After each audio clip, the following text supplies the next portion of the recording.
So this video is going to take you through how to apply an actual bodily harm scenario. So let's look at the scenario first of all. So Carla ran into Dev intentionally and Dev fell over and sprained his wrist.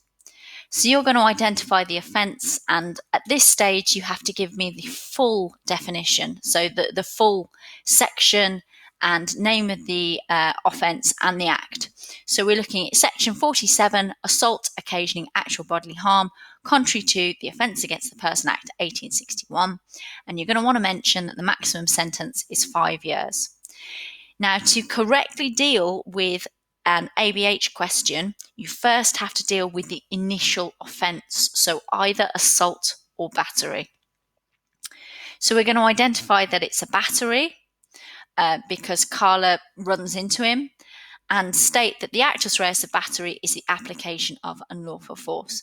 So this is also, if it was just a battery, if you got no injury, this is how you would do that. So we're looking at the application of unlawful force, and there's a variety of cases that you can use, and you have to select the most appropriate one.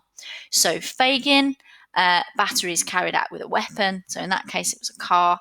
Thomas, touching of clothing is sufficient, or Colin Turner, which is the traditional definition of unwanted touching.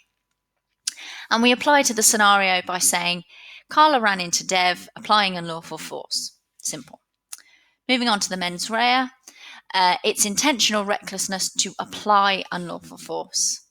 We can explain with our very multi-purpose mens rea case, Venner, which confirms that recklessness is sufficient for assault or for battery. And then we apply to the scenario by thinking what level of mens rea. So in this case, Carla appears to have direct intent because she intentionally ran into Dev. It was her aim or purpose. So now that we've established our battery, if it was just a battery with no injury, you're looking at a maximum sentence of 6 months. But we do have an injury, and we have to deal with that by looking at the actual bodily harm bit. So we state the actus reus of ABH. Once you've called it actual bodily harm once, you can then call it ABH or section 47. So it's a two-parter, assault and or battery, occasioning, meaning causing, and then actual bodily harm. Now we've dealt with the battery, so we're going to focus on the second part. We're going to explain that with the case of Miller. So Miller says that actual bodily harm means any hurt or injury calculated to interfere with the health or comfort of the victim. And we're going to apply that to the scenario. And notice how I'm going to use the words from the test to apply to the scenario. So in this case, a sprained wrist would cause an interference with Dev's comfort. So we've got that interference and comfort. Moving on to the mens rea. The mens rea of ABH, and lots of people get this wrong, don't be one of them, is intention or recklessness to cause assault or battery.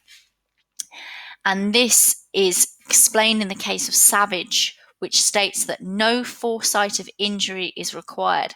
By that we mean no mens rea is needed for the injury, just for the assault or battery. So your defendant doesn't need to know about the injury, doesn't need to foresee it, predict it, anything like that.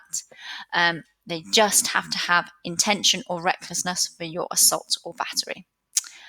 And then we'll apply the mens rea to the scenario and say, I have already demonstrated Carla's mens rea for battery above.